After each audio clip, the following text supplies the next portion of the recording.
There is a hypnotic pull to ancient Egypt that never seems to fade. Because their monuments are so colossal and their art feels so alien to modern eyes, it is tempting to look at the Giza Plateau and assume these structures required lost magic or extraterrestrial help. We have a habit of underestimating the capabilities of our ancestors. When confronted with blocks of stone weighing thousands of pounds, stacked hundreds of feet high, the modern mind looks for a shortcut. We invent myths to explain away what we can't easily replicate. The reality is grounded entirely in archaeology, and it is far more impressive than any conspiracy theory. Ancient Egypt operated as an administrative and scientific powerhouse. The physical engine driving this entire civilization was the Nile River. Its predictable annual flooding brought nutrient-rich soil directly into the harsh desert. By mastering the mechanics of that annual flood, the Egyptians secured massive food surpluses.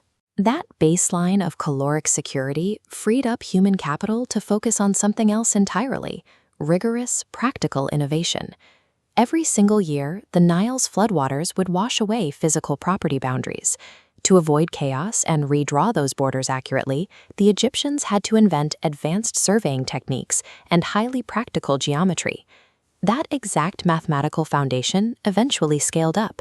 The exactness of the pyramids is the direct result of generations of land surveyors applying their everyday math to monumental stone. To ensure massive temples were built on perfectly flat ground, engineers cut shallow trenches into the earth and filled them with water. Gravity guarantees a resting body of water is perfectly flat. Using that liquid baseline, workers accurately laid colossal foundation stones across uneven desert. They applied this exact mechanical logic to the broader landscape. Engineers carved out vast networks of canals and catch basins to trap the retreating floodwaters, which allowed them to irrigate crops year-round. Stacking millions of tons of limestone into a geometric peak was a monumental task, but it was essentially a byproduct. They could only build for eternity because they had already solved the geometry of daily survival. The unifying software running this entire system was the concept of ma'at, a strict cultural belief in truth, balance, and order. The pharaoh's primary duty was to maintain ma'at, providing the ultimate authority to mobilize millions of citizens for massive public works. Managing that workforce required rapid data entry.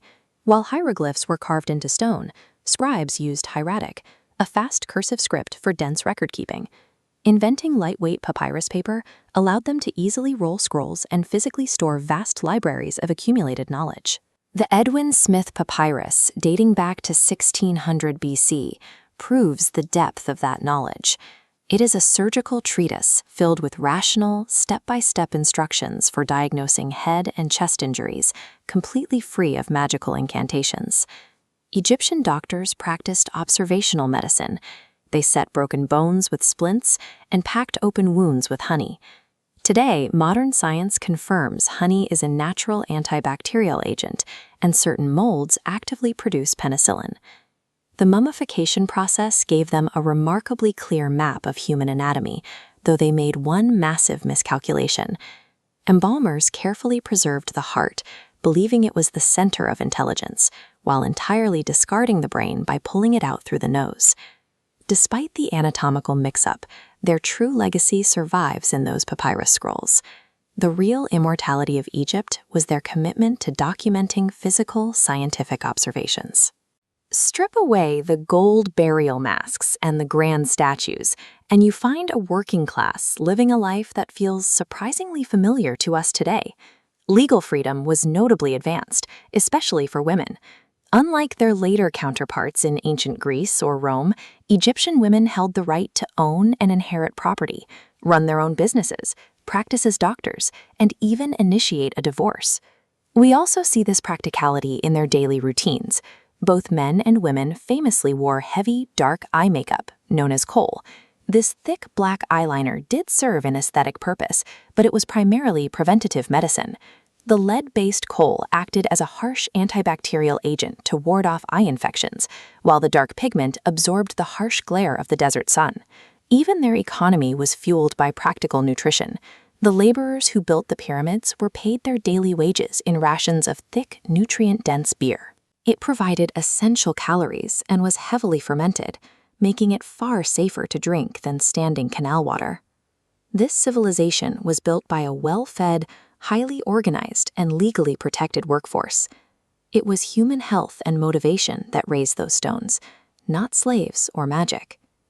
The mechanics of this ancient empire required a massive scale of human cooperation, grounded entirely in rigorous physical observation. The pyramids and temples standing in the desert are not unexplainable miracles. They are the logical, ultimate output of applied mathematics, directed by a highly efficient, state-run bureaucracy. Assigning these monumental achievements to extraterrestrials or lost magic completely misses the point. It cheapens the profound reality of what human beings are actually capable of when given the right resources. Ancient Egypt laid out a surviving blueprint. Their methods of administration, structural engineering, and observational medicine created a foundation that still echoes in how we organize society today. We don't need to look for impossible magic in the past, because the truth of human ingenuity is already spectacular. If you want to explore more hidden truths and the real science behind history, hit the subscribe button, and we'll see you in the next video.